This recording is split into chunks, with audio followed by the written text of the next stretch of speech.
Hello, আমার আজকের ভিডিওটা বিশেষ করে তাদের জন্য যারা সবে সবে জুয়েলারি বিজনেস শুরু করেছো বা শুরু করতে চাইছো।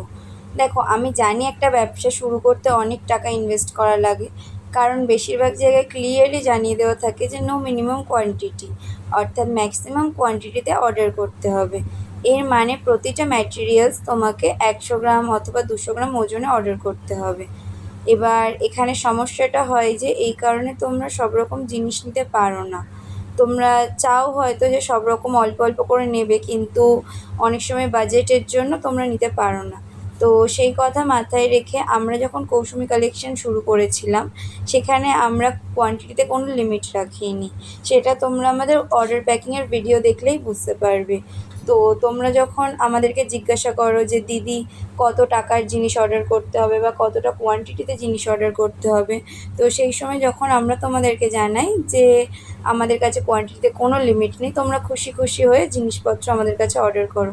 আর দিন শেষে তোমাদের এই খুশিটাই আমাদের কাছে অনেক বেশি ম্যাটার করে। আর আজকের যে অর্ডারটা দেখছো, এটা অর্ডার করেছিল পশ্চিম মেদিনীপুর থেকে শান্তি। ও সবে সবে জুয়েলারি বিজনেস শুরু করেছে, তো সেই কারণে ওর বাজেট অনুযায়ী আমাদের কাছে কম বেশি করে সব রকম জিনিস অর্ডার করেছে। আর সেদিন শান্তির অর্ডারের সাথে সাথে আমাদের আরেকটা অর্ডার ডিসপ্যাচ করার ছিল, সেটা নেক্সট ভিডিওতে দেখাবো। আজকের জন্য টাটা, দেখা হবে পরের কোনো ভিডিওতে।